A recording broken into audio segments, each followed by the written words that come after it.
Ready? Got? All right, perfect. Okay. Ladies and gentlemen, welcome to another edition of One Plus One, your place for inconvenient truth telling and myth busting. And my Canadian audience is going to love it, and anyone else, because it is another one of our all things Canada edition. But we're going to be talking about an issue which affects everybody, regardless of the nation. But before I get into that, I am joined by a member of Socialist Action Canada, Daniel Tarade. Daniel, thank you so much for joining us. Thank you so much, Youri. I am excited to be here. We already had a really great conversation off camera, so I'm already just eager to see how this conversation is going to go on camera. Likewise, and we're going to be talking about a very taboo subject, a subject which even much of the left doesn't want to approach, and that is the issue of mental health. And before I even get into that, I also do want to say, to anyone who knows someone or is trapped in the horrific world of of a mental health crisis, whether it's suffering from a burnout, schizophrenia, depression, bipolar disorder, and whatnot, do know that you are not alone. There are people there who really do care about you, and this show is dedicated to those people. And I've had previous guests on the show who have all suffered in one shape, form, or another from a trauma that's happened in their life and stuff like that. So this show is also dedicated to some of my previous guests. So Daniel, thanks again for joining us. No, absolutely. I'm happy to be here, and you can add me to that list. I speak quite openly about this. You may not have known, but I'm currently dealing with depression in a remission. I've dealt with generalized anxiety disorder, panic disorders in the past, and constantly trying to figure out the best ways to deal with this. And I mean, just going through the radicalization, this was part of it, because people always tell you, they try to naturalize mental health to such a degree. Yeah. People a lot of time talk about, neurochemistry, genetics. They don't talk about environment nearly as much. And so that's the very neoliberal way of kind of describing it. The way to get through this crisis is just to reduce the taboo of it all, which is important. I'm not going to say it's not important, but just recognizing that these things happen doesn't mean anything if there are people that are still homeless, people still working dead-end jobs that don't make a living income. People are still dealing with all sorts of types of racism and oppression and discrimination in the world. Just merely saying that it exists is not enough. Which creates an intergenerational trauma, as some of my previous guests have. Absolutely. It's not surprising in Canada, if you look at the areas where you have let's say the highest rates of suicide, tends to be Indigenous youth. Inuit youth in particular is the highest rate. And if you just take it the absolute rate, and it's not surprising if you look at the history of Canada. And those are things that don't get captured in the overly medical or overly scientific view of mental health, where it's like, if you have this mutation, or if you have this decrease in neurochemical transmitters, then that's what that is. And the way to deal with that then is to give you a medication that leads to an increase in that. And just like most of our liberal society, we're dealing with the symptoms of everything. And I'm not overtly against any sort of medical model of mental illness. The options need to be there, but it constantly feels like we're being gaslit by our government, where they're just dancing around the real matter as to why so many people are suffering from these really, whether or not you view it as a mental illness or not, people are suffering. And I think we can all agree that it's suffering. Exactly, and actually, because you yourself have just led by example by saying, I myself have suffered from depression, general anxiety disorder. I too have also suffered, but still, like you, it still is an ongoing struggle. I suffer from a chronic depression, bipolar disorder, but a very mild form of it, not as the extreme ones as the media often depicts it. And I've just celebrated, kind of like, I think it's almost been like 7 years now since I've overcome a humongous breakdown I had, which was like a nasty, burnout breakdown I had during my first year of university. And of course, going back to what you were saying, people want to deal with the symptoms. So it's all about, okay, let's give you some time off from university, even though it's a university that's making you miserable.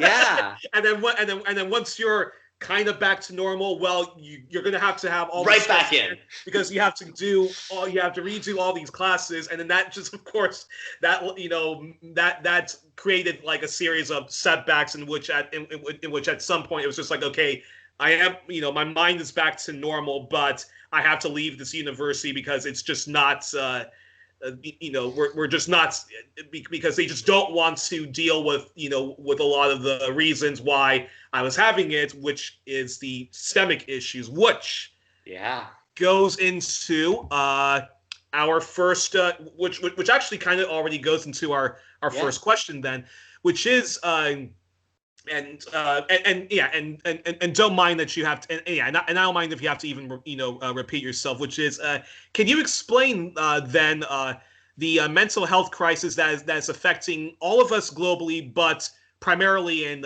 Canada where you're based, and what is the root for why there is such an epidemic of people suffering from various mental mental health disorders? So what is the root for it, and why do you think the global system of capitalism is actually at fault for that? Oh, absolutely, and that's a great way to get into this. And again, you sent me the questions ahead of time, so we're going to get more specific as time goes on, but let's give an overview, right? Let's start off even first with what are those symptoms. We already both used that language of symptomology describing the mental health crisis, and there's some numbers that I always like to bring up. There was a 2016 National College Health Assessment Survey that looked at both American and Canadian post-secondary institutions, and in Canada, they found that 65% of Canadian students reported feeling overwhelming levels of anxiety, and 44% reported difficulty functioning due to depression just within the last 12 months of when that survey was sent out. So that's about half of all post-secondary students and more are dealing with incredible amounts of anxiety or depression. And then they also found that 2%, 1 in 50 Canadian post-secondary students reported a suicide attempt in the previous 12 months.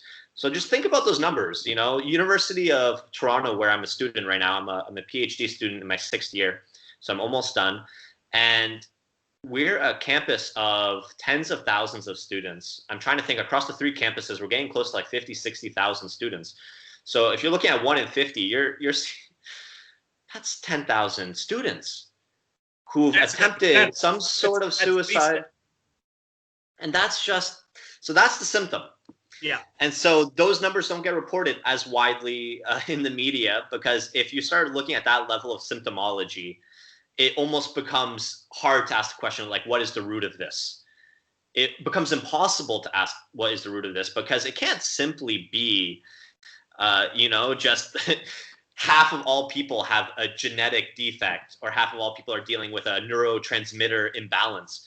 Because then at that point, it's not even abnormal if it's more than half of all people are dealing with this. So it really leads to the question of what's the environment. And you already brought up the schooling system is one that is incredibly competitive. But if we take a step backwards, the simple answer for me is austerity and alienation just have this back and forth. And this is a very much a socialist perspective on the matter. Austerity is the system where the government and power keeps cutting all of our social services, cutting services within the schooling system, outside the schooling system, in our healthcare system. And the reason why they do this is to prop up the corporations, because within a capitalist system, you constantly have a declining rate in profit because all these corporations are competing with each other. And the way you maintain the corporate growth that we keep seeing, even in the pandemic, you see growth in our GDP, is you have to cut services. And that subsidizes tax cuts for the wealthy corporations. And then the corporations themselves are cutting benefits for their employees and things like that. So in austerity, like you have so many statistics out there showing the correlation between poverty and mental health struggles, homelessness and mental health struggles, and none of this is not intuitive. It's so obvious to see how a person who just lost their home might be struggling with anxiety or depression. Yeah. And not to say that genetics and biology doesn't play a role. Maybe some people are more predisposed to having a particularly rough time. Not two people can have the exact same shitty scenario, same material conditions, and one of them may attempt suicide and one may not.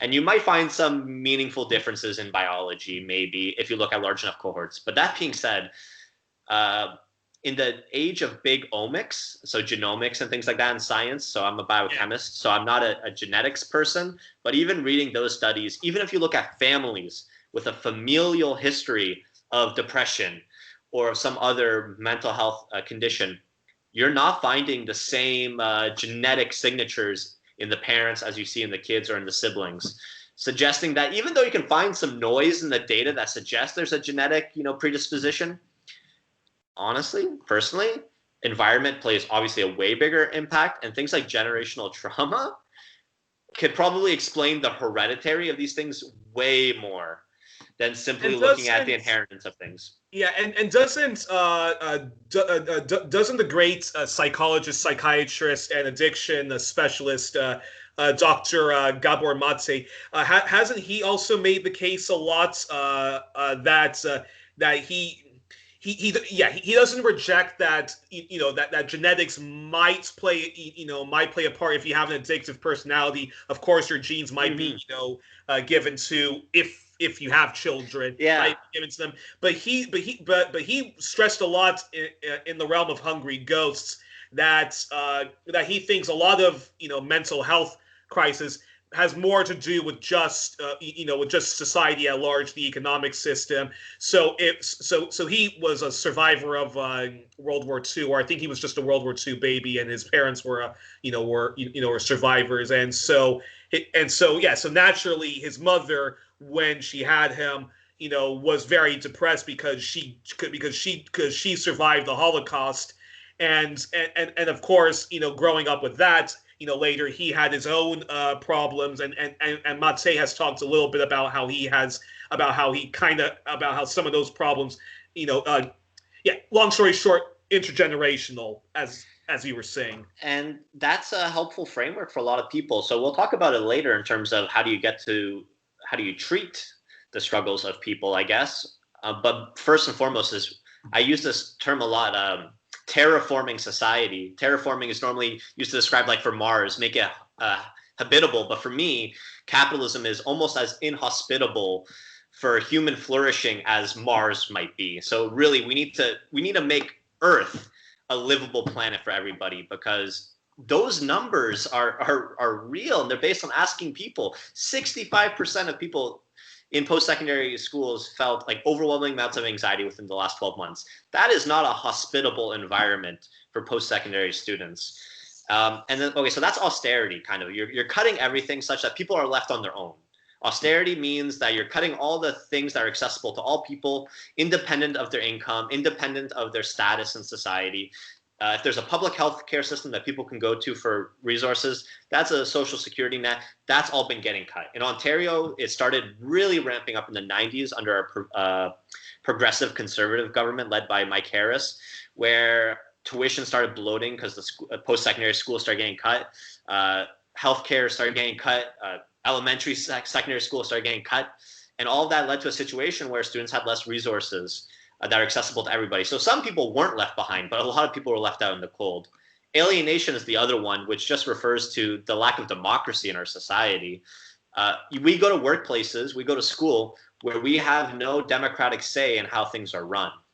And that's something that Marx talked about a lot, was the alienation and just appealing to human psychology at a really basal level. We all wish to have some sort of say in how our areas are run. And instead, what we have is this kind of lesser evilism, electoralism. That's all we have. If I work at Walmart or if I work at Starbucks, I do not get to say, where are we sourcing our products from and whether or not those conditions are humane. I don't get to say, what kind of work conditions I get in my own place, how much people should be working, how much we should be getting paid. We don't get a choice in that. And at the school system, it's very much the same.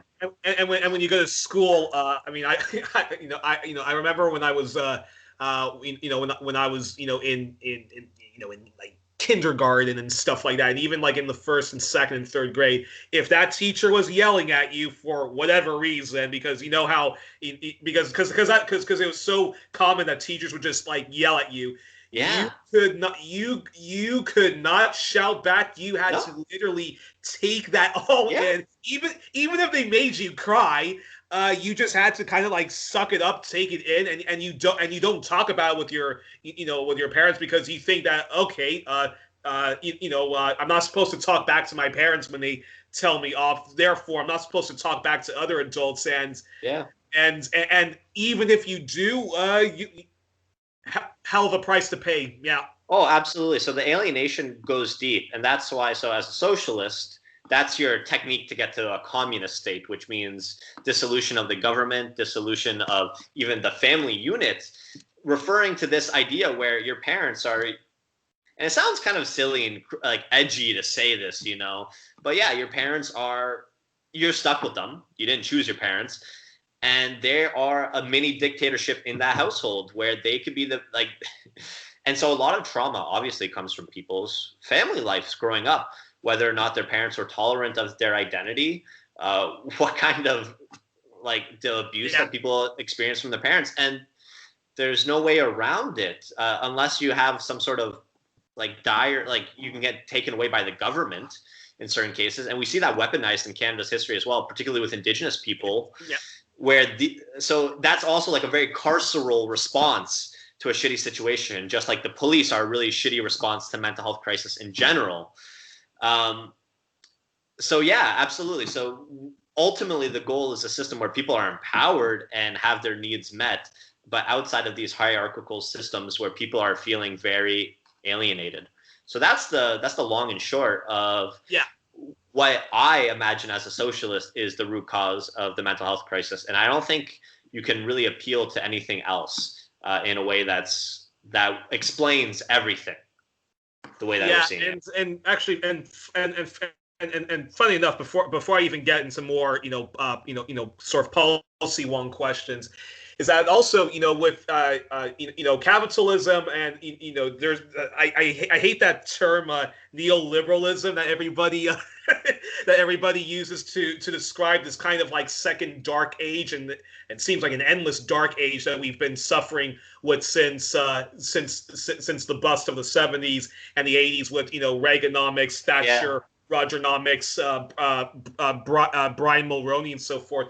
But I prefer the term neo-Dickensianism, and for me, what neo-Dickensianism is that if you look at how the poor and how the poor were treated in Britain, particularly during the Victorian period in America and Canada, they had what was called the Gilded Age, but it was a pretty brutal system, a very explicitly classist system in which if you were unemployed, if you didn't have money to pay your debts, to pay your house and so forth, you were just sent to these poorhouses. Everybody knows all of the twists and so forth, and the very brutal treatments that that the poor endured. And it was so traumatic for so many of these people, their kids being taken care of them and their kids later forced to do child labor, that no wonder some of those people were depressed. But then when they were in mental institutions, they were also persecuted and taught and called malingers and stuff like that. And in the U.S., of course, and in Canada, there was the very disgusting eugenics movements, which is kind of having a bit of a comeback, in which, if you're poor, it's because it's because there's just something wrong with that head of yours, and therefore, in order to stop it, we need to do some social Darwinism, and that's forced sterilizations, and that's making sure that that people with mental health problems out of sight, out of mind, even though most of those mental health problems you could all trace back to, well, were they living in? Well, weren't they living in like abject poverty? And yeah, and it's just absolutely shocking that we still have in Japan, for example, there's the talking about how capitalism is the problem.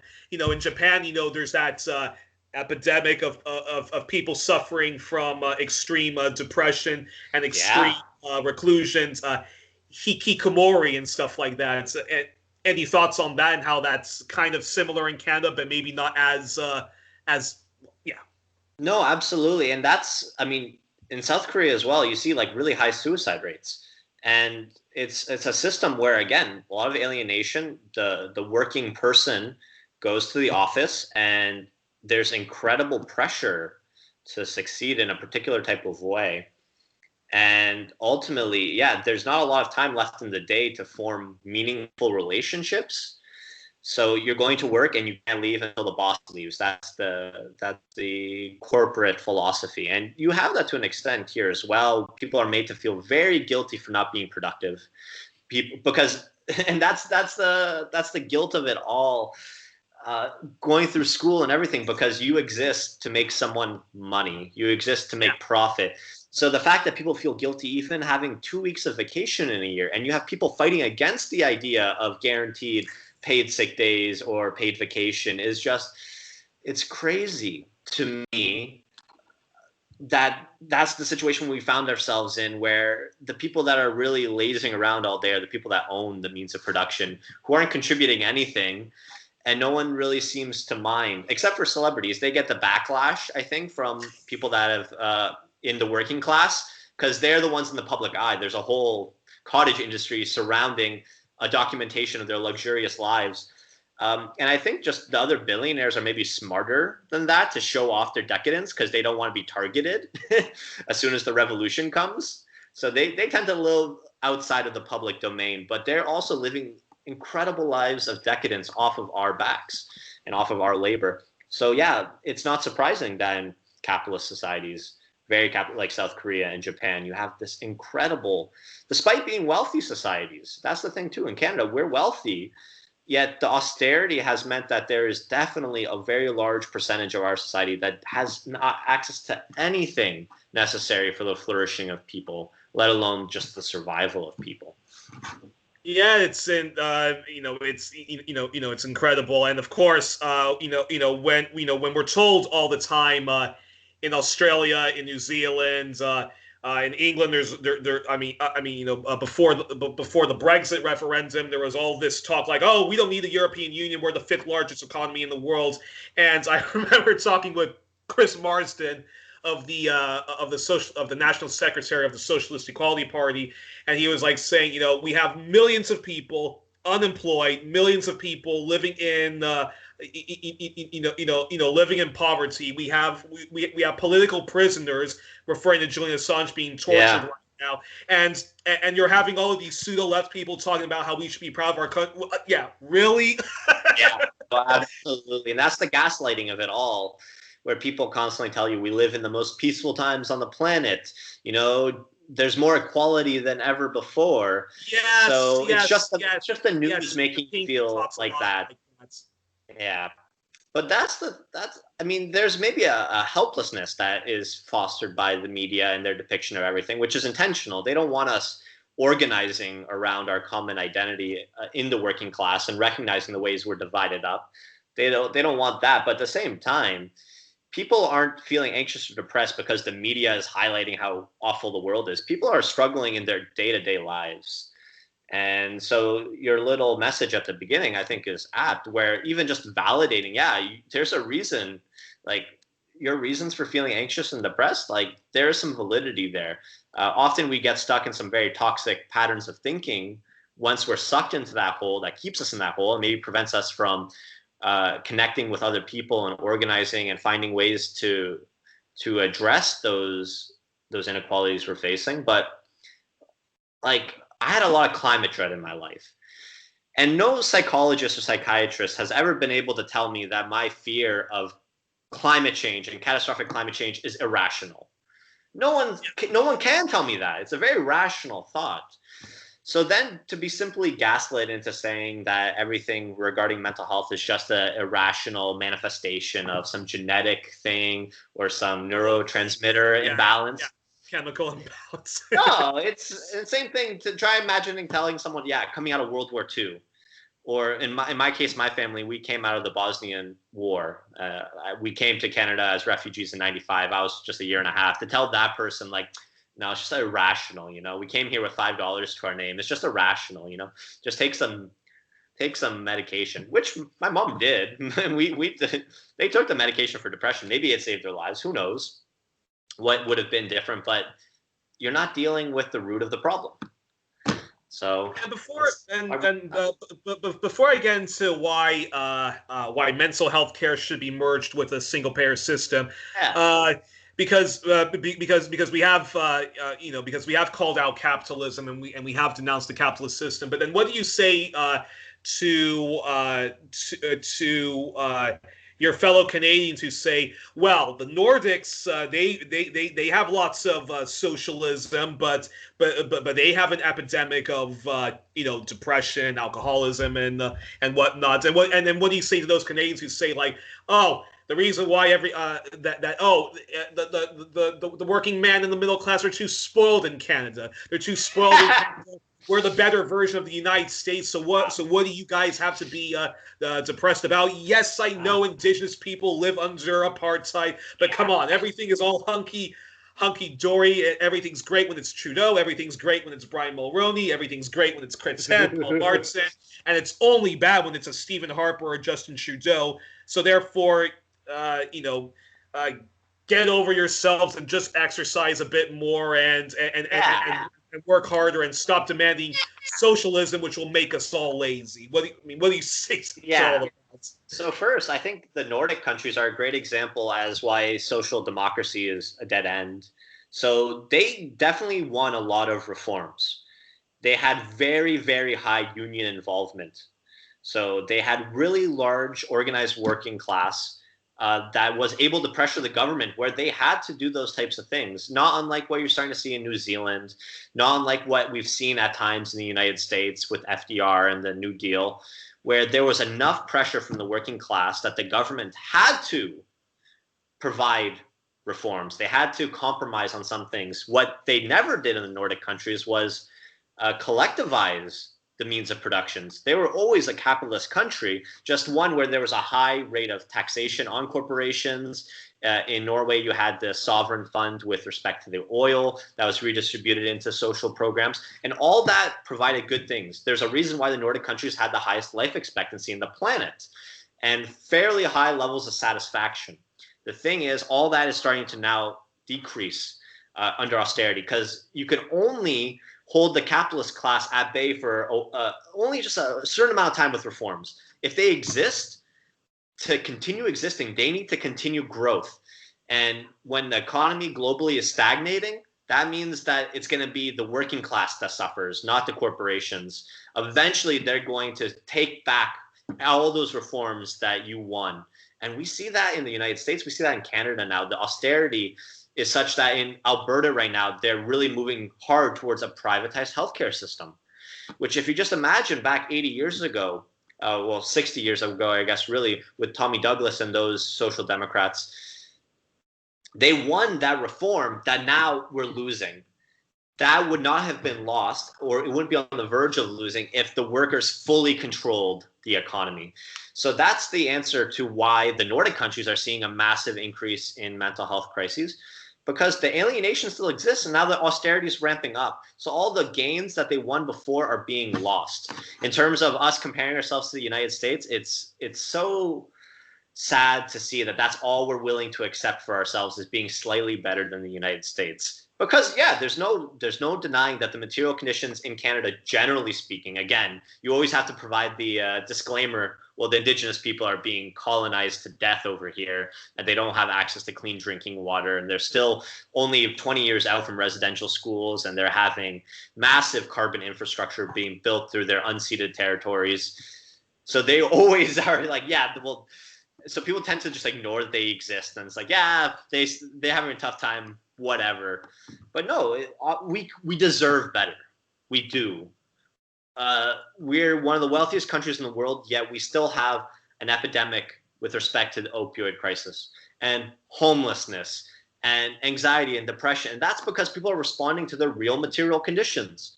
In Toronto, the minimum wage is $14 an hour, yet independent groups are calculating it takes at least $20, $21 an hour to have a livable wage.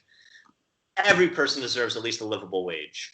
I don't think that should be a controversial statement. So let's fight for those reforms now, but let's also not repeat the mistakes of the past where we didn't take control of the economy, because workers make society run. So we should run society in our interests, not for the people that leech off the social production, the Galen Westons of the world, billionaires who just own the grocery stores yet don't work there, and then have the gall to tell the clerk that works at Loblaws that if we paid you an extra $2 an hour permanently, we would have to shut down. We just can't afford that.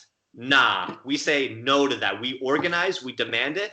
And if you think it's unfair, well, you can come work with us for an extra $2 an hour as a grocery store clerk, because you don't deserve your billions of dollars. You've done nothing. That's what I say. And that's a great segue. And that was actually the third question. That was actually like the fifth question I wanted to ask. But you already touched on the opioid and the homelessness crisis. So why now? Dmitry Lascaris, mentioned a couple of times when he was campaigning to be leader of the Green Party. He talked about, but didn't go into big detail about the opioid crisis in Canada and the epidemic of homelessness. So why is there actually an epidemic of because I know about the opioid crisis in the U.S. Why is there an opioid crisis in Canada, and what's the cause for the homelessness crisis? Yeah, it's the same symptom of the same system. In Canada, we have maybe a slightly more polite version of capitalism. So it yields the same symptoms, and maybe proportionally the rates are slightly lower, but it's bad. In the Western provinces, opioid overdoses are killing more people than COVID. And so obviously the news... Oh, wow. Oh, absolutely. And in Toronto, I didn't look at the most recent numbers, but during the summer, opioid crisis in Toronto were also outpacing COVID deaths in Toronto. In Toronto, you have thousands of people living in tents in parks.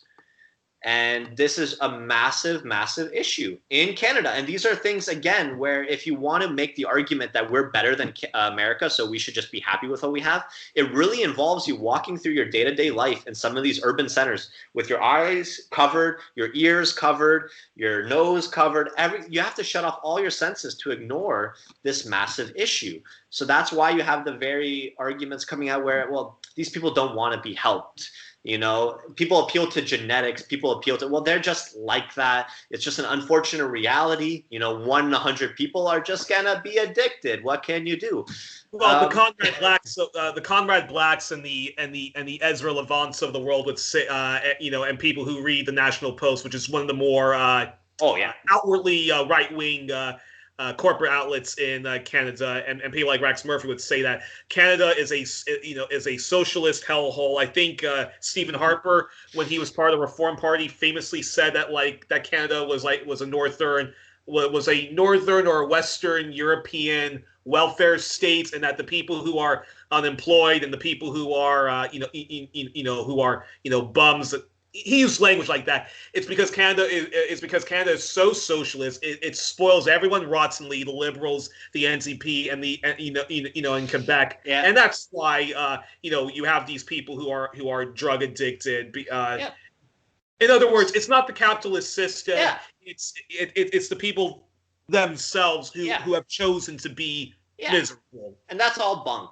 That's all bunk, and that's intentional. So again, capitalism cannot exist with a homogenous working class, because if we all face the exact same material conditions, we would organize immediately. But instead, we have systems. You used the word caste earlier, and that's not unlike what we have here, where definitely people are further oppressed based on their race, based on their whether they're addicted or not, whether or not they're a male or a woman, whether they're trans or queer. We have these divisions and conquerors where people are very clearly suffering more, and then you have to naturalize that. Because once you start naturalizing that division and conquering, then you have the people that are slightly better off in our working class, not doing great even, mind you, who think, well, yeah, this is the way it is. The people that are billionaires work the hardest, are the most intelligent, they deserve it. I'm here. I also maybe think I'm pretty intelligent, so one day I'll get there. And all these other people that are below me, they just want a handout. So let's just talk about Toronto. I'm from Toronto. That's what I'm most familiar with. Toronto rent prices have exploded, where one-bedroom apartments in Toronto are around $2,000 a month Canadian. It's ridiculous. And actually, for a country that says that they're better than the U.S., that's very common in most of the United States. Absolutely, yeah. No, Toronto is not.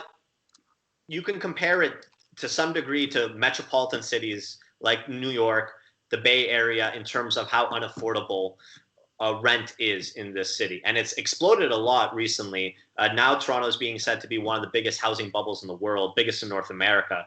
The condos it's just crazy. There's very little affordable housing here. And during the pandemic, what we saw was there was a moratorium on eviction just for about 3 months. There was never a moratorium on rent. So it did mean for 3 months you couldn't be evicted if you lost your job and couldn't afford rent anymore, but you still owed that rent.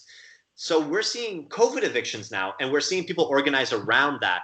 But the situation has gone really bad because it's very, very hard to afford a place to live. And if you are finding a place to live, it's run by a slumlord who's a capitalist. You can't argue we live in a socialist society when you have landlords owning entire apartment blocks who are making their money because they were able to afford an apartment complex, and they just take part of your paycheck every month.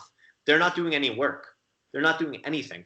And then for the people that find themselves with no place to live, that goes hand in hand with drug abuse and the opioid crisis. Because if you're living rough, heroin or some other opioid can make you forget that for a couple hours at a time. It's a dangerous thing to all of a sudden have that coping mechanism around.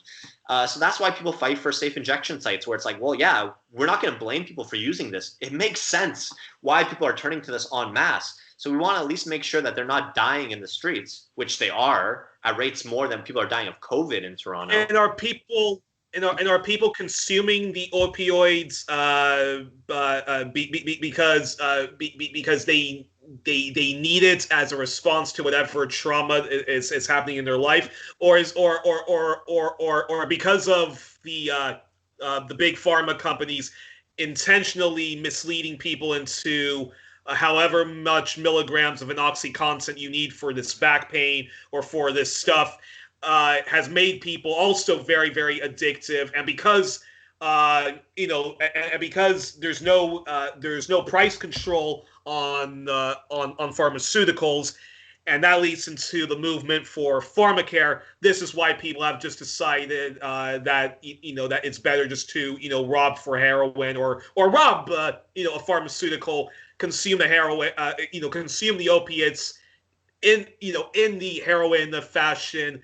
And that, of course, leads to the vicious cycle that is the opioid crisis. Oh, so the opioid crisis definitely was fueled by pharmaceutical companies, which were hiding that information internally, showing that some of the opioids they were prescribing were indeed addictive. Not unlike the cigarette companies bearing information about its addictiveness and its cancer-causing potential. Not unlike some of these sugar trade groups bearing internal documents showing that a diet very high in sugar can result in diabetes. So you also have an epidemic right now of type 2 diabetes. Now, would these things not exist if these companies didn't lead this? I imagine it still would exist. It maybe wouldn't be as far spread, because if you take the example of cigarettes and the type 2 diabetes with the diet high in sugar, those have been around for a little bit longer. You can see that basically gave them a head start before people can organize around what these corporations were doing. They led to enough gaslighting and people not sure what to fight against that they were able to market extensively without any sort of regulations. And those regulations, again, didn't come from the government. It came from people, grassroots people fighting for these things. And then eventually the government capitulates. But it took a long time for people to even know what they're fighting against. So that's why knowledge should be freely available so that the working class can inform itself about what it should be organizing against. Same thing with the opioid crisis. That definitely triggered a lot of this. You see what's happening in Appalachia, down in America, these really poor areas. Oh, yeah. But you can't ignore that substance abuse of any sort has been around for a long time. Alcoholism predates the opioid crisis. This was just a case of pharmaceutical companies realizing there's a new market here that we can expand into, and it's going to be a perfect user base because it's addictive. So it's not explicitly an issue of pharmaceutical companies burying that internal information, but that definitely fueled it. But again, the symptom of needing something to cope, that comes about from our system of austerity. I think that's a perfect segue then to I won't get into mental health care yet, but that's a perfect segue into this question, which is, do you think it's time we need to abolish the discredited prohibitionist drug war? The stand-up comedian, author, and journalist Russell Brand, Dr. Gabor Mate, who I mentioned, has passionately, along with Michelle Alexander, the racial justice author of The New Jim Crow, and Dr. Carl Hart, have all called for the elimination of the drug war and addiction being treated as a public health, mental health problem. But they've also stressed, particularly Gabor Mate, that we need a system based on compassion. Both he and Hart said a much deeper study into trauma, more research believing some addicts more research believing that some addicts aren't addicts. It's just, a crutch that people have, and that true addicts need treatment that really helps them rather than the whole one size fits all approach. And then through there, we can criticize some of the problems with the whole rehab industry, like AA. Yeah. Absolutely. So, yeah, socialist action stands for, generally speaking, the disfunding, disarming, and disbanding of the police. We're for prison abolition. So not only would we extend that type of question to basically any sort of, like, the carceral system is not a good response to any sort of crime in our society, crime in quotes, because who's going to deal, you have a person that's addicted to, let's say, an opioid, and in what world is throwing them in a prison going to solve that problem? So and there's a lot of evidence to show how high recidivism rates are. You need to get to the root of why people are turning to substances in the first place as a coping mechanism. So that's something that you seem to have brought up there. And two, the response cannot be sending armed men, predominantly men, but armed people, doesn't matter if they're a man or a woman, to be honest, when it comes to a cop, sending armed people or even the skin color. Yeah, or even the skin color. Yeah, a black female cop is not the person to send to a person in a mental health crisis or someone who's addicted. In Canada right now, we also have a killer cop problem. So again, surprising to some people who think that we're, a perfect utopia compared to the United States. But in Canada, it's really remarkable that all of the deaths really recently have come from wellness checks. Predominantly, the victims are racially oppressed people, people of color, Indigenous people. You have Regis Korchinski-Parquet. And wellness checks. So what exactly is that? Is that just people who have been caught up in why am I forgetting it? The kind of care industry where, like, they take people's children away and stuff like that? So, no, not quite. But that's also obviously a really carceral system that's also really bad and should be abolished. But it's more like you have a family member who has some sort of mental illness or a struggle, and they're going through a manic episode, or maybe they're having a breakdown of some sort, and people don't know where to turn. Again, our mental health care system is very underfunded, mostly private in Canada. So we don't have universal health care. We have a certain universal Medicare when it comes to visiting a physician, but that doesn't include psychiatrists, which are also physicians. So people having nowhere else to turn to call the police. They call 911. Like, I have a friend, I have a family member who needs assistance, and I'm not safe to deal with this right now, or I don't have the tools to deal with this now. And our system, which is so heavy-handed, the only way they can respond is to send police officers. In the case of Regis Korchinski-Parquet, which was a young Afro-Indigenous woman living in my neighborhood, actually, just about 10 minutes from where I live, their family called. They were concerned for them. They thought that maybe they might harm themselves. And the response was for 7 or 8 armed police officers to barge into their apartment. And we don't really know what happened because the police investigated themselves. But this woman ended up falling from their apartment about 20 stories above the ground. They died, obviously. And that was the response. There was no other response. You had people with no sort of mental health training, people who are not trained to be compassionate, who barged in there. And that's because, like you already mentioned earlier, our only response to this, it is like a eugenic system of sorts. It's about out of mind, you know? Let's just force these people out of there. So wellness checks have led to the death of about 7 racially oppressed people in Canada in the last 7 or 8 months. Wow. People that were killed, you had one out there in the Maritimes where they responded. It was also an Indigenous woman, Chantal Moore.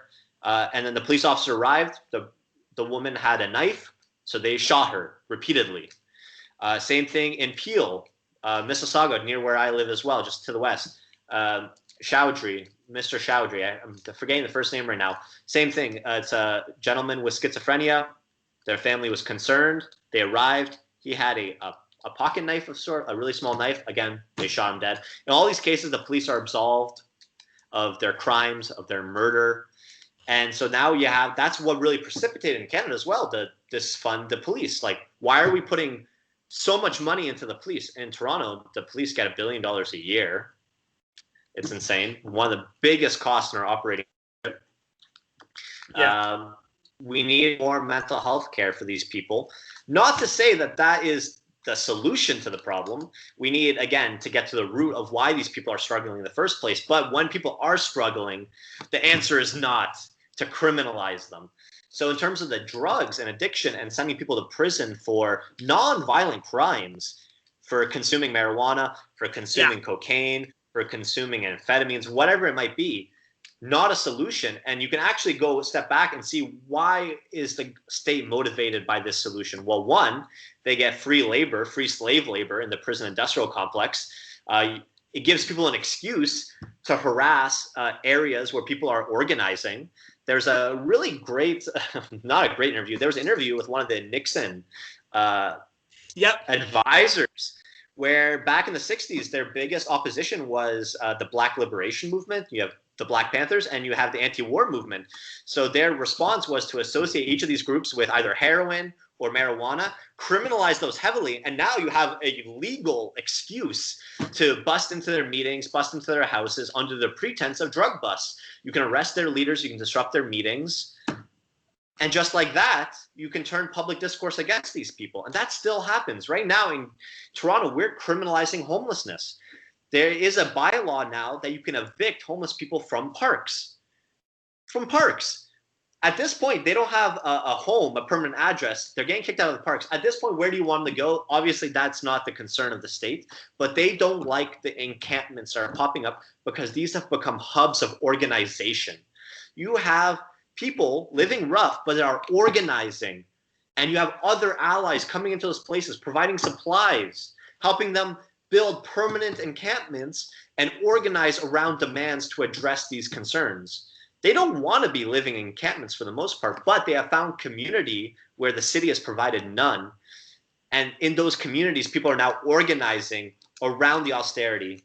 In Ontario, you have the Ontario Coalition on Poverty. Socialist Action always marches in alliance with them. Recently, we had a march, very radical march with very radical demands to immediately expropriate vacant lots, vacant apartment buildings that are going to be, they're being speculated on and ultimately will be turned into condos. We want this land now immediately returned to the commons so people have a place to sleep if they so wish to sleep indoors. But again, no, the police, it's a bylaw against it. An injunction against that bylaw has been smacked down, meaning the police now have the full right and legal authority to go in there and kick people off of these parks. not unlike the injunctions that allow the police to kick indigenous land defenders off of that unceded territory when there's development going on. So that's what the criminalization does. It allows them to tear down our organization. It allows for people to be sent to prison where they can be exploited by corporations for profit. That is going against our movement, and it's not helping these people at all. But then a very quick question then about marijuana prohibition, because that's what I was referring to, in which I mean, lots of people who consume marijuana, but even lots of people who consume alcohol, they're not addicted. They may and some may probably even smoke weed every day or every other day, but they're not addictive like somebody who is addicted to heroin and so forth like that. So therefore, it needs to be by a case-by-case study. If the person is genuinely very much addicted, okay, that person, then needs to go into a rehab, not jail. But somebody who's who's been minding their own business, isn't harming anyone indoors, and is smoking marijuana, or is even consuming, heroin or cocaine, should not be in jail, and should not even be forced to go to rehab or to an Alcoholics Anonymous meeting or an absolutely. So again, it comes down to self-determination. I think one thread amongst socialists is they're very pro self-determination. The socialist approach involves, a workers' government, a dictatorship of the proletariat, of the working class as a whole. But that's a means to an end of ultimately removing all of these hierarchies in our society that are oppressing people and undermining their ability. If a person in the streets is consuming heroin and they do not want any treatment for that heroin addiction, that still does not give the police the right to arrest them. Because that's what we see a lot with the homeless population in Toronto, where sorry to interrupt, but yeah, I would say that the only time, the only time somebody should go to, should go to jail for, alcohol abuse or substance abuse is if they've either, murdered someone, either accidentally or intentionally. Their car has, crashed into a building and has, and has actually either injured or hurt someone. That would be the only time I would say, send the person to jail. But while that person is there, if they are in fact, addicted, okay, then then give them, the right treatment. But with marijuana, quickly with marijuana, before you go on explaining what you were explaining, but with marijuana, hasn't marijuana prohibition ended, and is it legalized or is it decriminalized? It's legalized. It's legalized for any use. That was a couple of years ago. It's probably the only decent thing the Trudeau government has done. You have to, give props when you can. They also had some pardons and wiping of the records of people that had been previously criminalized for marijuana consumption. Obviously, we would want everything to be decriminalized, everything to be legalized, because again, you're bringing people into a framework, a carceral framework that's not benefiting them. It's benefiting the capitalist class because they're dividing and conquering us, and they're just they're enslaving people, literally, more so in the States, but it happens here too, where you go to and you're working for 50 cents a day, and the conditions in prison, system, right? Yeah, and the conditions in the prison generally are awful. During COVID, they've been really bad. You have a lot of hunger strikes and different you have literally workers striking in prison because they're working there. So they're literally exercising power by refusing to work for that 50 cents a day. So it's a horrible system. But yeah, so marijuana has been fully legalized. There are legal places you can buy it. There is still a parallel, they call it a black market. I think that's a way of, you have people that are just growing their own stuff and selling it as well. I wouldn't call this a black market. It's just a person. But again, they have to fearmonger in a certain way. But yeah, you can order very easily in Canada.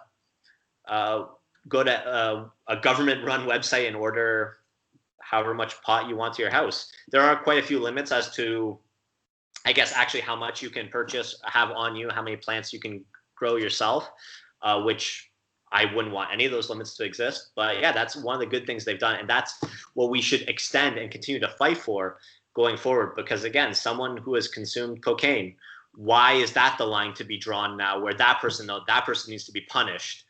And really, with marijuana, you can see that there's also a business pressure. Like, that's a huge market now. And so again, there's a lot of exploitation going on within that industry where workers are doing all the work, but then there's a profit that gets taken by the people that just own the enterprise. So let's get some marijuana cooperatives going, right? Let's let the workers own that business. And deal with it. How would you compare the Canadian system to the Dutch system, which unfortunately people have to realize this. I didn't realize this myself until I moved out of Holland and saw some documentaries on Vice and actually had conversations with policy wonks about this. Because in Holland, marijuana is not legalized; it's decriminalized. You can have a coffee shop, but if you haven't, I assume if you haven't paid a certain politician or a certain dodgy businessman or mobster, that coffee shop can easily be closed down, and many people have even decided to give up even building it because decriminalization is a gray zone as opposed to legalization. I'm told Portugal drugs are all legalized and decriminalized. So how would you compare Canada's approach, at least on the marijuana ending of marijuana prohibition, compared to Holland or Portugal? Yeah, so definitely, so it's legalized. Before it was legalized, it wasn't even decriminalized, but you had head shops and you had places that were selling, dispensaries that were selling marijuana, and they would just routinely get raided, and they just made a business decision as to, okay, we're going to lose this amount of money every once in a while from raids, but we'll be able to make this much money in the meantime. So there are definitely neighborhoods where you can walk down even before it was legalized and go and purchase marijuana. So legalization definitely helps in terms of exactly what you're avoiding, just avoiding the oppression of the state and coming down on people.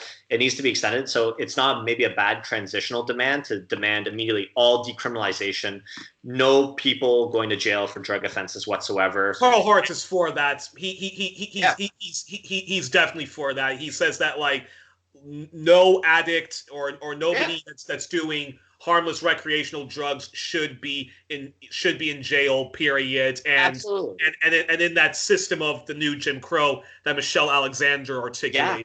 No, absolutely. And that goes hand in hand with defunding of the police. Once the police are no longer tasked with enforcing these draconian drug laws and incarcerating people, and particularly furthering the oppression of certain groups, they don't need that same bloated budget. That's a lot of what they do. Very little of what they do comes down to like genuinely needing a gun and protecting citizens from immediate danger. It comes from criminalizing the very existence of people living the society and some of the ways people choose to cope within the society, and that's bad. So yeah, and I know I've had Eve Engler and Bianca Mugeni of the Canadian Foreign Policy Institute. They both talked to me about how there still is the issue about how Black Canadians and First Nations are often stopped and frisked. In general, the poor of any color are always harassed for anything and everything. And even if they did have an amount of whatever drugs on them, it's just constantly that the police are hassling them and not Absolutely. Even with like a warrant, and just this vicious cycle of that neo-Keynesianism that we were talking about. Yeah, no, absolutely. And that is a perfect segue then to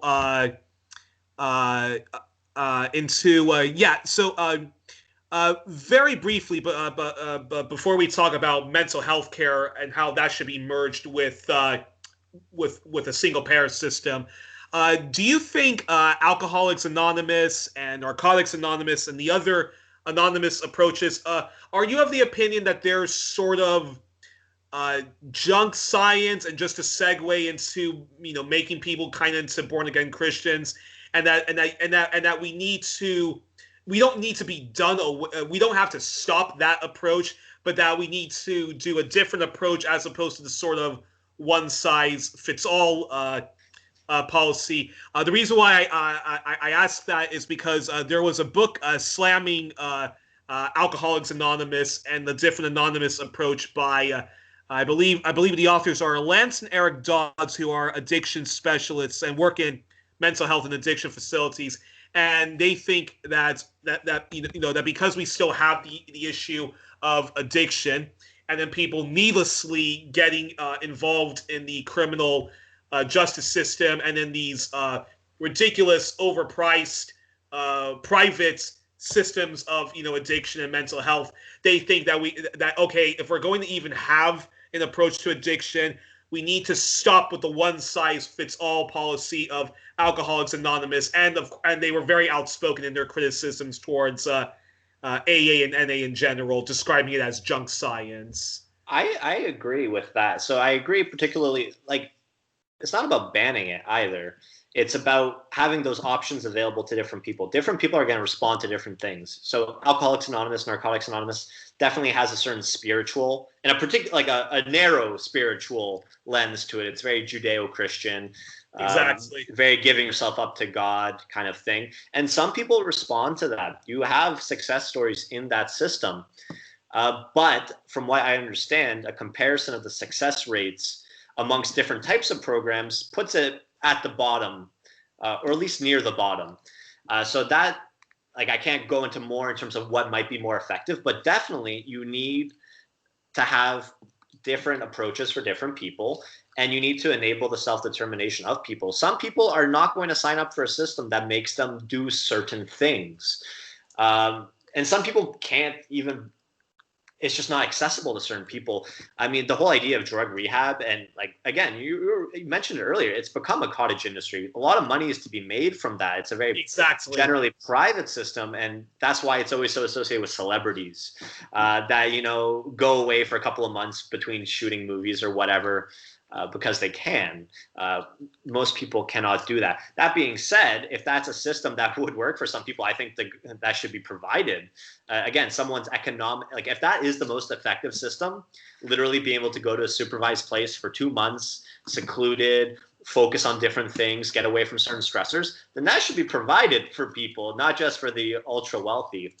But yeah, there should be more research into different ways that people might respond in terms of treating addiction.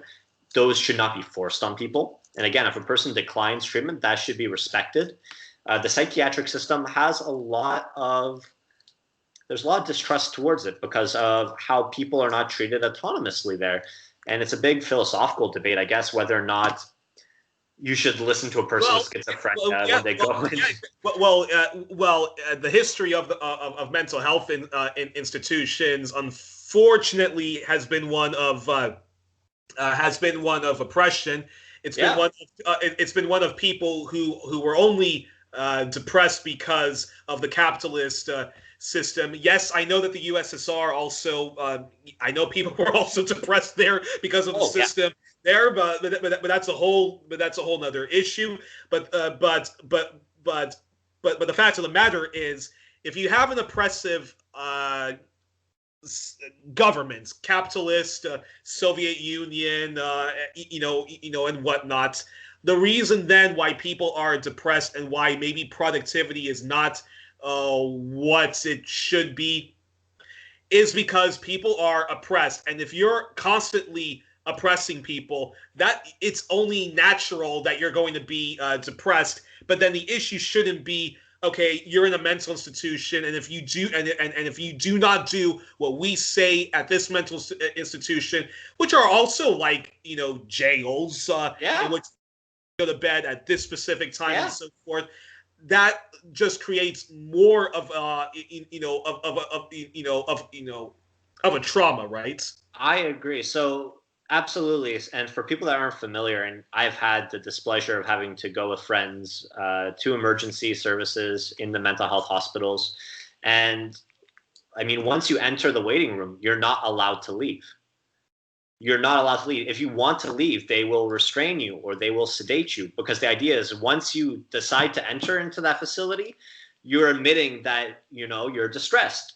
And at that point, we're going to be your caretakers, whether you like it or not. And we're going to do what we think is best to prevent you from harming yourself. So the entire goal is not about any sort of autonomy or self-determination, which, again, we talked about it. That's fundamental for human flourishing. That's why we have so much alienation in our society, because we have so little say in how things are done in our day-to-day life.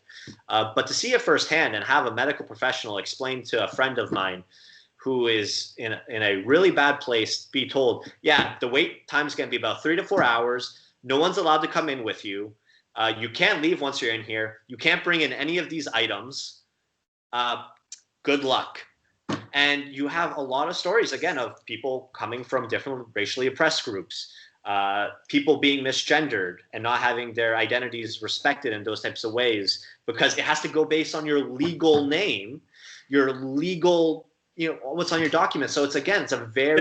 Then of course, there's the institutional transphobia and queerphobia. So absolutely.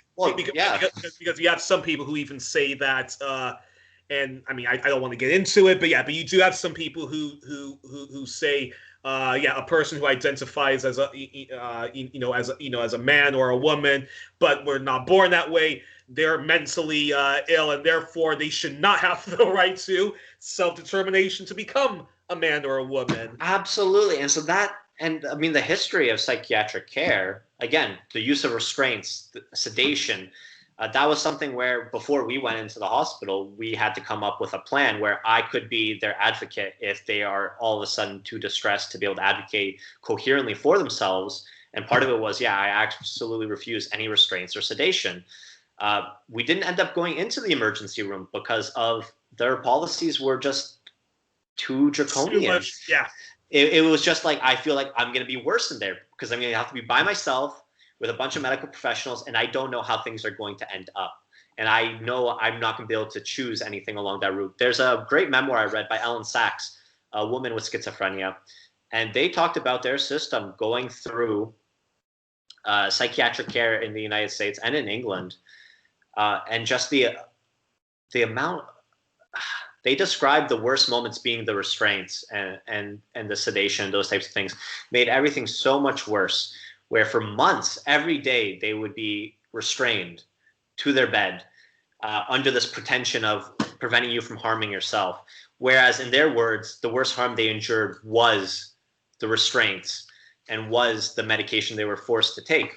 And I would also direct viewers, obviously you're a fan of our Socialist Action Canada YouTube channel. Yeah, you guys did one great discussion. I even left a comment in that section, and even asked the question during the live stream. Exactly. Yeah. There's a comrade, Judy, who describes their own experience with the psychiatric system in Canada and being put on medication that they didn't want and being forced to the system that they didn't want to go through. And it took the help of comrades to basically find, to help advocate and to find a solution where they, to this day, I think they might be in their 80s now, are living independently in cooperative housing. But they live independently. Like they have their own apartment, but it's a cooperative housing neighborhood, which also means it's affordable for them. That's the one place in Toronto where you can get like a 2-bedroom apartment for $1,400 a month rather than a 1-bedroom apartment being $2,000 plus. Yeah. And they can still be like, they still feel like themselves. A lot of the medication they put on people, just like criminalizing homelessness and drug use, it's about out of sight, out of mind. Because if people see the people struggling most in society every day on the streets, that leads to radicalization. Yeah. Seeing that. So they're trying to hide that. And they're trying to prevent those people from congregating and organizing themselves. So the psychiatric institution has a really, really horrible history. And there has been some shifts, and some of the people coming up through that system now, psychiatrists and social workers, are trying to push in that direction. But just, I mean, is it oppressive because not so much because it's led by a tyrannical capitalist or a tyrannical communist. Is it oppressive just because of the fact that like you're trusting people in the hands of scientists, and therefore they know more about mental health than you do, so therefore they know how to take care of some of these people who they believed were degenerates, that they believed were malingers, or and of course, if you were an LGBT plus person, you were even considered to be having a mental illness, and of course, blacks and indigenous people. I mean, that's just a whole nother. Again, it's a whole nother cast. Absolutely. So yeah, the scientific not neutral. I'm saying this as a scientist. Like, science reflects its society and the people that fund the science. So some of the first, you have the royal societies that you see in Europe that were funded originally by monarchs, and that came with a certain type of, it was very learned people who still wrote in Latin, and they naturalized their world. So it's not only that they were describing things, they created theories for why things are. And when you have theories for why capitalism exists, you naturalize it.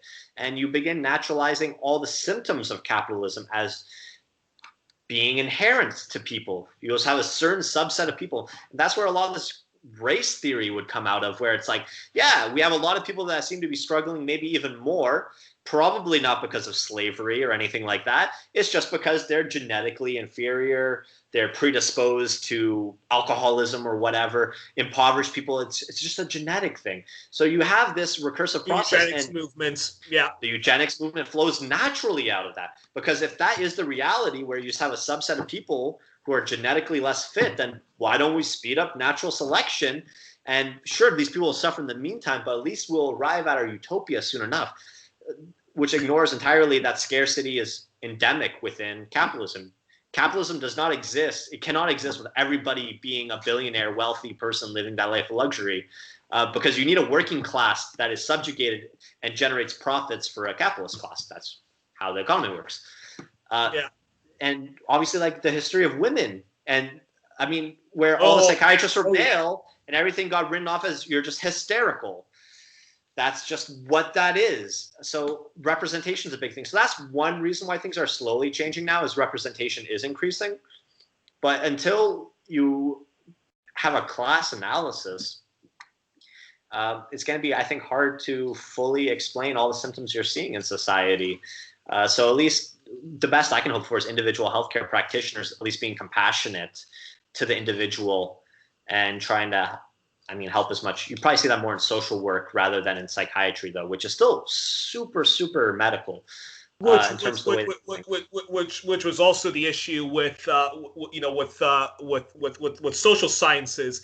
I mean, sociologists like Karl Marx and Charles Dickens, who was a journalist before he became a novelist. Dickens, who survived. Oliver Twist is actually very autobiographical. And the sociologists, they were the people who basically had the class analysis, and the early socialists, what they called social reformers, whereas the people who actually worked as head of psychiatrists, they all came from the Ivy Leagues, and they all came from the kind of Rockefeller backgrounds and so forth, and even apparently even Bill Gates's grandfather was was a crazy eugenicist, and that basically, and that is a perfect segue then to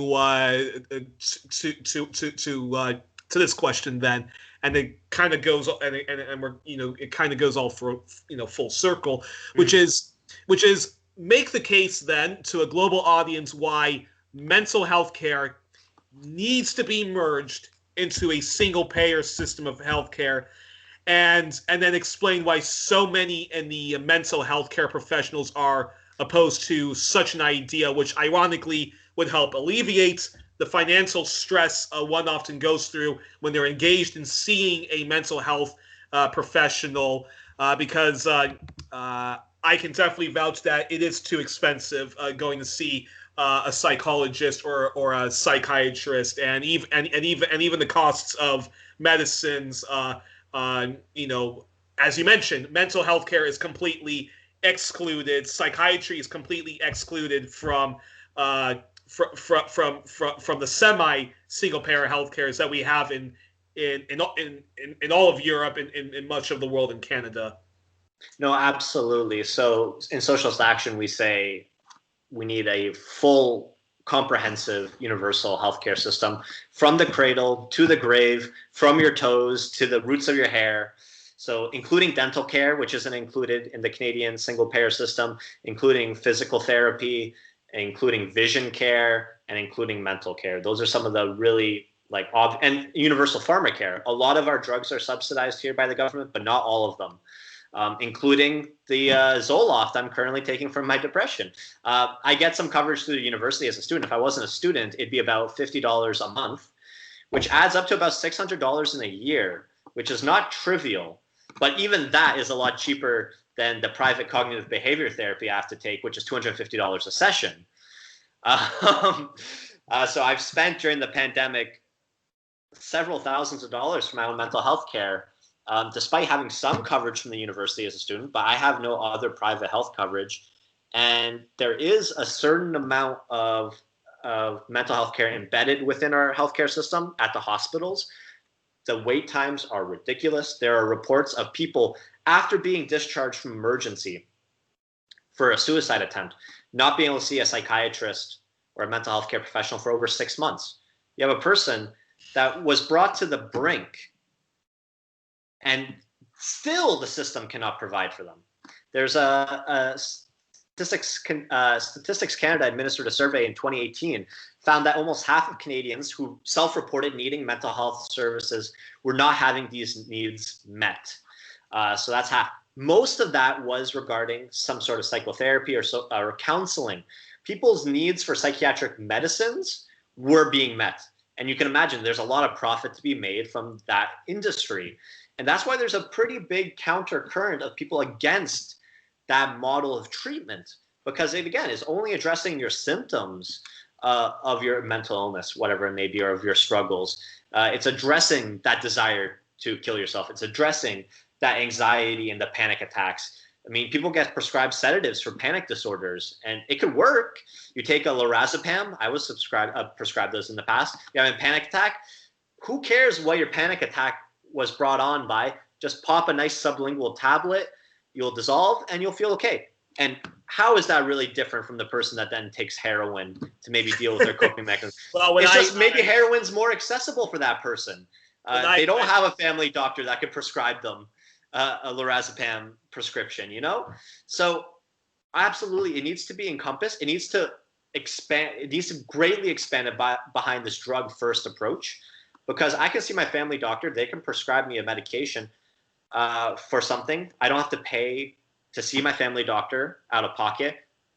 The drugs are more affordable than these other therapies that I could be going to see. All of that needs to be made accessible because all humans deserve medical care.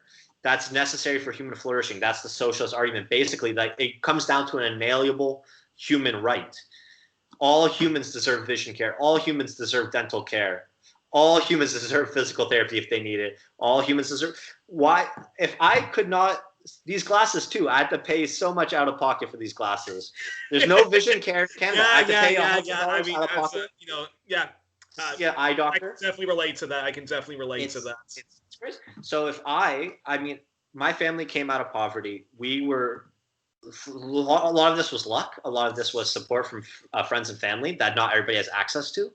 My mom eventually got a pretty good job as a registered nurse. I could afford these things now personally. It breaks my heart thinking about all the people I know personally and the people I don't know who are in the same situation or worse and cannot afford these things. Because I know if I was not able to fall back on cognitive behavior therapy after being turned away by the campus services on campus, which is also way overtaxed, if I could not fall back on private cognitive behavior therapy, I don't know where I'd be right now. I don't know if I would be here right now. I've had many different ups and downs in my own mental health care struggle. And for me personally, I've responded pretty well to a medical model of this. Not all people do. So there also needs to be the funding and resources available for people that want to go through different traditional routes for treatment or different spiritual routes for treatment. Or just different other holistic routes for treatment, but it needs to be under the big umbrella, the big broad church, which is a mental health care system merged with a single payer system. Yes, but we would go further because a single payer system is not great either. Because in our single payer system, it just means that the government buys all these things on our behalf. But we're buying from corporations. Trudeau recently announced like they've pledged to buy a bunch of vaccine doses, Canadian-made vaccines for COVID if they're successful, man. Why are we buying drugs from a private company in Canada when we should instead be running as workers our own companies? Because those companies are run by workers. It's just they don't own the workplace because they weren't wealthy enough in the first place to be able to afford it. So those corporations need to be seized and run by those workers, and the services provided for all Canadians. We would save money doing this, because that's why healthcare is becoming so expensive for the Canadian government, because we're getting ripped off by these for-profit private corporations, where it takes them a penny to produce a tablet, but they sell it to the company or to the government for $100. So we're getting ripped off. Like, now, it's still better than the American system where each individual is forced to fend for themselves. It is better. But why should there be pharmaceutical oligarchs in Canada? Exactly. Existing parallel to our government and on top of our workers. It's not possible.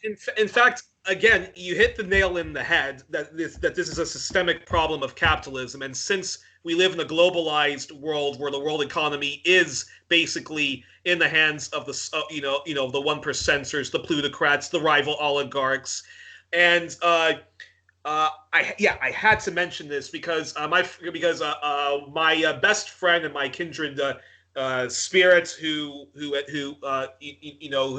often likes to review my shows and we talk about a lot of these big issues. She was saying to me because her dream is still to work like as a mental health care professional. Mm-hmm. She was saying to me when she was studying psychiatry, addiction, and drug policies, she said that most of the people who apparently wanted to be a psychologist or a psychiatrist did not want to do it because they were a compassionate person that wanted to make a difference. It was because money, because they know it's a private system. It's a mostly for-profit system. So therefore, if you're a psychiatrist or you're a psychologist, you're going to make a pretty comfortable living. You're going to be very much affluent. And she was shocked that not one of her peers wanted to work in the mental health care world to be a compassionate actor, and which is why it's very shocking when I read Gabor Mate, because he very much has that socialist Marxist perspective. No, it's absolutely. So yeah, you sent me that question earlier, and it immediately reminded me of what was happening in Saskatchewan when the Cooperative Commonwealth Federation, the CCF provincial government, which had a majority throughout the 50s into the 60s, initially led by Tommy Douglas. Later, he went to be the head of the federal NDP. Yeah. They were bringing in the first single-payer Medicare system in all of North America at the provincial level. And it was met by intense opposition from physicians, which is kind of hard to think about now. So same thing happening now with mental health care. So the Canadian Medical Association, the American Medical Association, funneled tons of money into the opposition parties. They released a bunch of fear-mongering attack ads saying if you bring in single payer, doctors are going to leave the province. The government's going to be stealing all the patient data. They're going to be forcing people into institutions to be treated like mandatory. Even though they would still make a comfortable living under a single payer system, as the NHS, which is now completely privatized, has shown, and in Australia and in New Zealand and elsewhere. Absolutely. But you could see then we have to learn from the history. We're materialists as Marxists. So all these people were pushing back. So what from socialism can we use to explain this? Well, the doctors in Saskatchewan at that time were fitting in between the capitalists and the proletariat. They were what we would call petty bourgeoisie. Yeah. So because they were running their own private practices and they were employing a small number of people, they were kind of like small business owners. So they would take home the money and the surplus values from what was created by receptionists and administrative staff and nurses. they were the small boss, not unlike a person running a small family business is part of the petty bourgeoisie. So they saw that their bottom line was being threatened. So they went into class alliance with the capitalists, and they fought against extending of these crucial services to everybody. So they fought against it. And that's not unlike what's happening now in Ontario and elsewhere with respect to the psychiatrists, who are still physicians. They run their own private practices, and they're representatives. So they're not necessarily unions, but, you know, the colleges of psychiatrists are against this bringing into the single payer system, because, you know, the people that are making a lot of money, they tend to be the most powerful in these colleges. They're against it. And you have individuals that are for it, but they tend to not be organized. They're doing work in communities. They're doing pro bono work. They have sliding scales. They're not as organized, and they're not represented in these very bourgeois, bureaucratic institutions. So one, these people need to be organizing, but also the other workers need to organize and realize, well, our needs matter, and we're the majority in this scenario. So cry me a river if you're not going to quite make, you know, $500,000 a year running your own private practice. You have people that are dying in the streets, and you have incredible suffering out there. So we're going to do this. We're not going to create a situation where you're going to be destitute. That's not, we're not aiming to switch the order. We're just trying to bring ourselves up, even if that means bringing you down a little bit. So that's the argument, and we need to be unapologetic about that argument. But in Canada, because I know you're an NDP activist. I had Barry Weisletter back on the show, who is an NDP activist, but. Now, Bernie Sanders, when he was on the Joe Rogan Experience, I was very shocked when he responded to this question. Rogan asked him about about the epidemic of school shootings and stuff like that. And Bernie said, yes, we do need to have much more strict gun laws. But Joe, let me take a step further. And Bernie basically said that under my single payer healthcare system, we need to have mental health care. Tulsi Gabbard kind of vaguely said that in a single payer healthcare system, we need to treat mental health the way we treat our veterans and the Veterans Affair. And I said to myself, wow, that's amazing.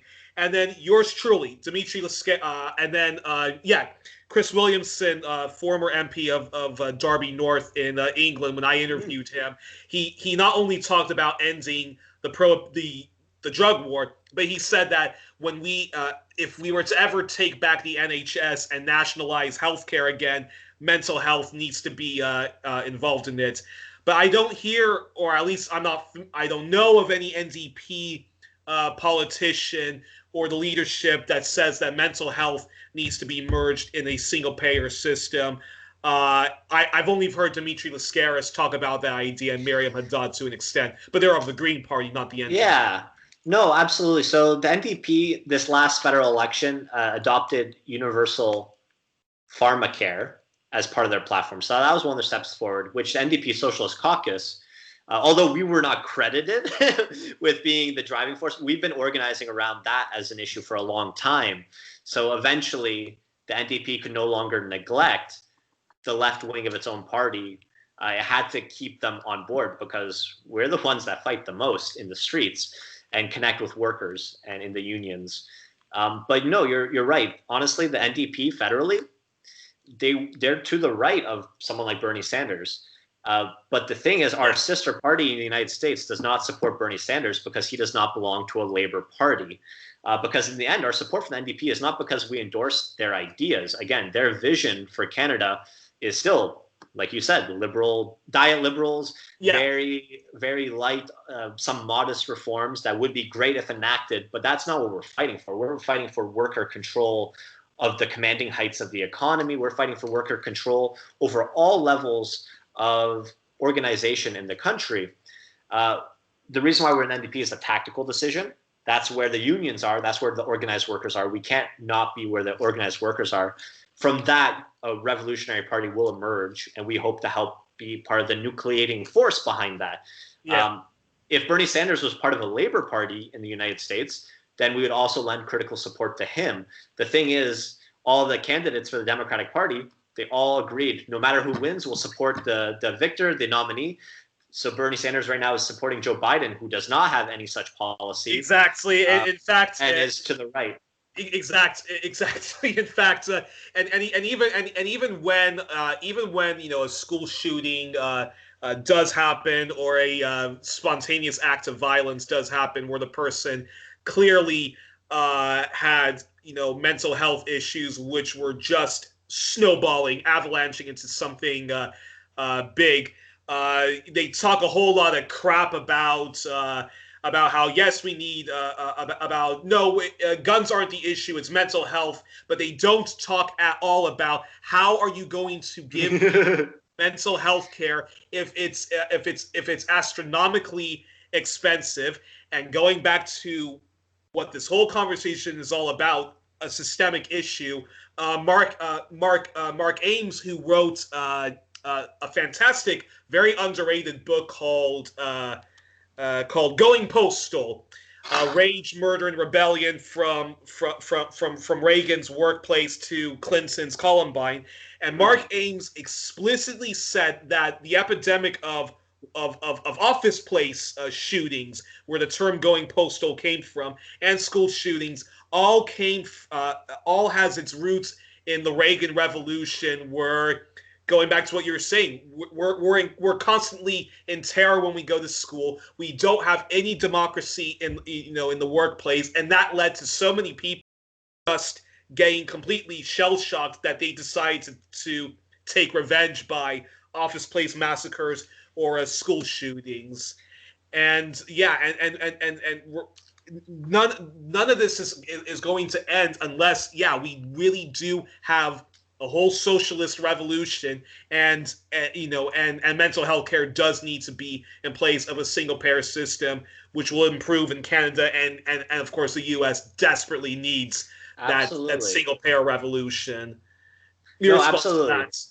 No, so the single payer, that's the step. So we talk about transitional demands as socialists. These are not our final list of demands, but these are demands that we can put forward now that are on the minds of people in the workplaces, in the streets, and we can struggle around those demands. If we win those demands, people will benefit, but we build upon those demands, because in the struggle, even something as logical and rational, and it's really hard to come up with a counter argument to a single payer mental health care system without being, again, like a Dickensian villain. There's really no other way of arguing against it. When the government inevitably fights you against that is a radicalizing moment for people. Same thing with the upsurge over climate change. The fact that people are in the streets arguing for something that is so reasonable. We want to avoid a climate apocalypse. Let's stop buying pipelines, please, we actually want to live on Earth.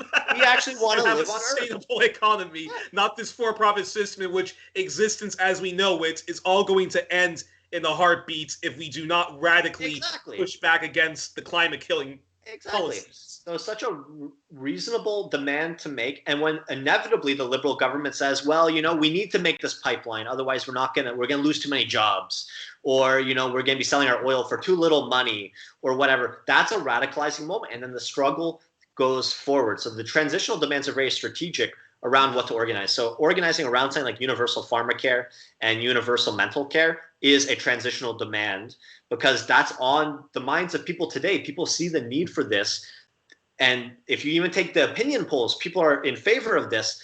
The only people that are really against are obviously the corporations that stand to lose money, because to fund universal medical care, you're going to need to raise taxes on corporations to fund that. So they're against to nationalize a huge bulk of that industry on top of that. And so nationalization would be the following transitional demand, because once you nationalize it and bring it under like the whole thing, so including pharmaceuticals, like those need to be factories, manufacturing plants owned by the government, run by the workers there. And the day-to-day existence of that factory will not change. The same workers will go into that factory and produce the same medications. They will just then be sold at cost to the government.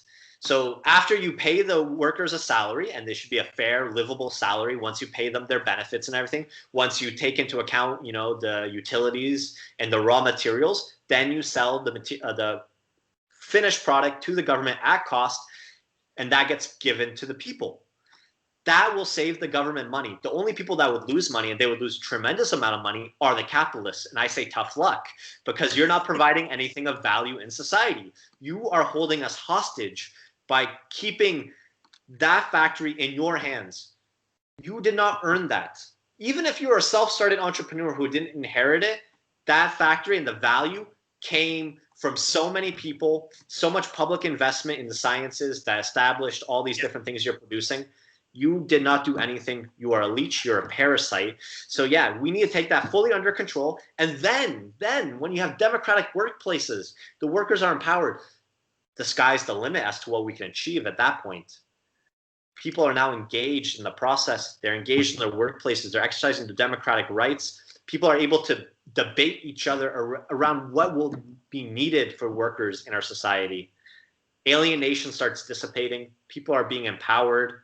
Oof, that's the vision. And then, final question then in closing is even if we do wage this people power, this people power policy and what I call the compassionate revolution, the problem, the big obstacle we still face, unfortunately, is the mentality and the lack of a revolutionary mind, because as I mentioned, my friends, my not going to say her name, but yeah, the friend I was mentioning, how she wanted to get into psychiatry and mental health because she actually wanted to help people and actually gave a shit. Most of her peers, they'll only want to do it for the money. So isn't still the big obstacle what Eve Engler calls the propaganda system? Yeah. No, absolutely. So class consciousness is really low right now. But as Marxists, we, looking at history materially, the material conditions right now are ripe for increasing class consciousness. And we are seeing this right now. The number of people that were taking to the streets, even during COVID, regarding defunding of the police, regarding indigenous self-determination, regarding solidarity with Palestinians. Like, it's been a summer of revolt. Even in Toronto, I can share so many stories that really had a revolutionary air. There were 3 Black Lives Matter activists in Toronto that were snatched by police after they threw paint on a statue of Sir John A. Macdonald, colonizer-in-chief. Yeah. They were arrested. They were held for a long time without access to the legal counsel. What did Black Lives Matter do? They called for all their allies to go to that precinct. We had hundreds of people outside the precinct yelling down the cops, forcing them to retreat into the building, blaring our fuck the police music, yelling back the police on their horses. And they ended up releasing all the activists that night. These were very revolutionary. And now, again, that was bigger than anything we've seen in a while, but that's still small compared to what is on the horizon. Because this system is not going away naturally, it's amplifying. Again, right now what we saw in Alberta is they're made massive cuts to the public healthcare system. 11,000 layoffs in the middle of a pandemic are on the docket, and they're planning on bringing in a private system in parallel, which is going to begin under the far right, Jason Kenney of the United Conservative Party, right? Absolutely. So what did that precipitate this last week? It led to wildcat strikes in something like 40 different healthcare institutions, where the workers walked off the job. It wasn't the union leaders who are just cowards. It was the workers themselves, and spontaneously that spread throughout the country. Wow. When you start seeing these things happen, that means the revolutionary air is starting to spread, but people still don't always necessarily have the language to describe what they're feeling, what they're seeing. They don't still have a class analysis. They obviously see that the government's doing awful things, and they don't understand why it's happening, considering we're such a wealthy country. Why is it that you're laying off 11,000 people in the middle of a pandemic? So that's the role of revolutionary socialists like us and our parties, to organize and be there on the picket line, to be there in the streets, to be there with our newspapers and our leaflets and our analysis. It's our duty to chat with those people, ask them, what is the biggest issue facing you right now in the workplace? Why do you think that is? And having that discussion with them about how class plays a huge role in this. And then these things tend to explode if you look at history. One thing that people always bring up at our meetings before the Bolshevik Revolution in Russia in 1917, at the beginning of the year, there are 20,000 people in the Bolshevik Party, 200,000 people are in the party by the end of that same year. That is the type of growth we'll eventually start seeing. Right now, we're still kind of linearly growing, but it's airing towards exponential. It's coming up there where all of a sudden, so we need to be there to seize on these capitalist crises, because capitalism digs its own grave. It creates such misery for the working class out of necessity to keep the corporations going that eventually the workers revolt. There's no other solution. Now, these revolutions aren't always productive. They can be seized upon by reactionary forces, by fascists, and nothing happens by other populists, and nothing. Yeah. So we need to be there to make sure that it's a workers' democracy. We're not going to veer towards totalitarianism. We're going to organize around principles of worker self-determination, but not being class reductionist, recognizing all the individual fights that go into the class war. But yeah, you're right. The propaganda, we need to put our own propaganda out there to fight against this very misleading. Which is why people need to check out Socialist Action Canada's YouTube page, and why people, to any of my viewers, because a lot of my viewers don't actually get in touch with me, but this is why I always say to them, please share widely, retweet widely. And I know my friend Solomon, he once, when he was giving a presentation, was saying to people, do not keep this to yourselves. You do need to share this type of stuff in order to raise consciousness. So that's, the movement of social justice and so forth does change the world. Absolutely. It's only in the struggles. It's propaganda to say that things come about by being polite. It doesn't. And the biggest changes. And it never comes from the top down. It always comes from the bottom up. Oh, absolutely. The bottom at times forces the top to act accordingly, but the long-lasting change is going to come up from the bottom, and the bottom is going to put itself on the top. There's a Bob Dylan song like that. The times are changing. I think Union Showdown, right? Well, he has a lot of songs back in the day that were very radical. He obviously went back on those roots eventually, but in the early 60s, his songs were very, very radical. So absolutely share.